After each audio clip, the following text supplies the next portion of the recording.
మోహన్ రెడ్డి గారు ఆమెను మాట్లాడినివ్వండి ప్లీజ్, ఆమెను మాట్లాడినివ్వండి. రాష్ట్ర వ్యాప్తంగా స్కిల్ స్పేసెస్ చేపట్టి నైపుణ్యత గణన మాత్రం తీసుకోవాలని పవన్ కళ్యాణ్ గారు చాలా స్ట్రాంగ్ గా, అంటే ఇప్పుడు ఏదైతే కులగణన జరుగుతుందో దానికి బదులుగా చేయాల్సింది యువతలో ఎవరిలో ఏ స్కిల్ ఉంది ఆ స్కిల్ కి రిలేటెడ్ గా ట్రైన్ చేసి వాళ్ళని ఉన్నత వ్యాపారవేత్తలుగాను, ఉన్నత వృత్తి నైపుణ్యకారులుగాను తయారు చేయాల్సిన బాధ్యత ఉంది అనేది పవన్ కళ్యాణ్ గారి విజన్ అండి.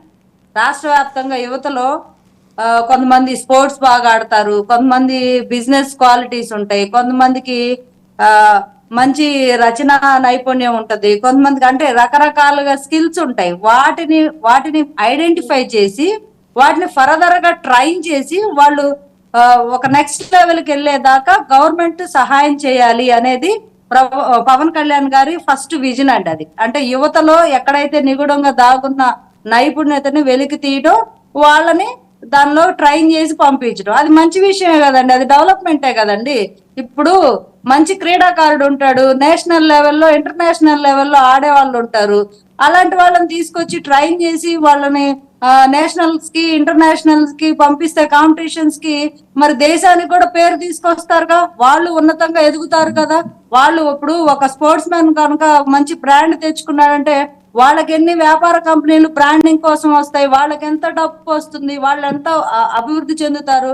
అలాగే ఒక కళాకారుడు ఉన్నాడు అనుకోండి, అతనికి ఆ నైపుణ్యం ఉంటే దానిలో వాళ్ళకి ఆ స్కిల్ ట్రైనింగ్ ఇస్తే ఒక మంచి పెయింటర్ అవుతాడు, మంచి దాంతో వాళ్ళు వేసిన పెయింట్స్ కూడా ఎగ్జిబిషన్స్ పెట్టుకొని కూడా దేశవ్యాప్తంగా కూడా ప్రపంచవ్యాప్తంగా కూడా పేరు తెచ్చుకునే పరిస్థితి ఉంటది.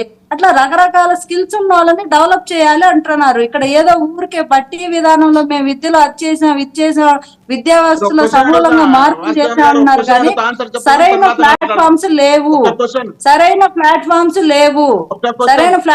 లేకుండానే ఇప్పుడు ఈ రోజు స్పోర్ట్స్ విషయంలో కూడా బాగా ఆడే ఒక క్రీడాకారుణ్ణి ఆ స్థానిక నేతలు ఆపిన పరిస్థితి, అతన్ని క్రికెట్ ఆడను అని చెప్పి లెటర్ రాసి వెళ్ళిపోయిన పరిస్థితి. అలాంటి పరిస్థితి నుంచి బయటికి రావాలి.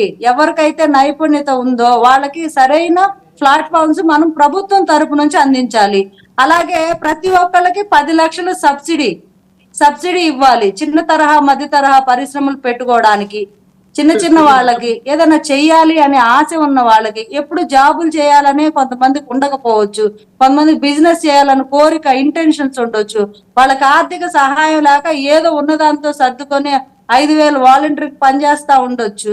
అలాంటి వాళ్ళని బయటికి తీసుకొచ్చి గవర్నమెంట్ తరఫున వాళ్ళకి ఒక 10 లక్షలు ఇచ్చేసి అది మళ్ళీ నువ్వు కట్టే పని లేదు, నువ్వు వ్యాపారం చేసుకో, ఒక 10 మందికి పని కల్పించే ఒక వ్యాపారం చేయి అంటే అది అభివృద్ధి కాదా అండి? అతనితో పాటు ఇంకో 10 మందిని కూడా పెంచుతాడు కదా. అలాంటి మనకి వైఎస్ఆర్సీపీ పార్టీలో కనీసం ఒక స్కీమ్ అన్నా ఉందా? పోనీ అలాంటిది వెతికినా ఒక స్కీమ్ దొరికిందా? ఇదంతా ఇప్పుడు ఇప్పుడు రాష్ట్ర వ్యాప్తంగా స్కిల్ మళ్ళీ మహిళలకి, అలాగే మహిళలకు సంబంధించిన పథకాల్లో కూడా మా జనసేన గాని బీజేపీ గాని అందరూ డిస్కస్ చేసి పెట్టిన అవేదండి. మేనిఫెస్టోలో ఎక్కువ శాతం ముగ్గురు డిస్కస్ చేసినవే, ప్రజలకి మేలు చేసేవే. మీరు ఇందాక అన్నారు అందరికి బాగా ఇచ్చేశారు, ఇన్ని డబ్బులు ఎక్కడ తెస్తారు? బీసీ డిక్లరేషన్ ఎప్పటి నుంచి దాని గురించి, బీసీలకి రాజకీయ ప్రాధాన్యతలు ఉన్న రిజర్వేషన్ తీసేశారు, ఉన్న రిజర్వేషన్ తగ్గించారా లేదా? 34% ఉన్నదాన్ని 24% కుదించారా లేదా? స్థానిక ఎన్నికల్లో మళ్ళీ దాన్ని పునరుద్ధరిస్తా ఉంటున్నారు. దానిలో పోయేదేంటి? ఆయన ఎందుకు మధ్యలో ఇంటరప్ట్ చేస్తున్నారు? మోహన్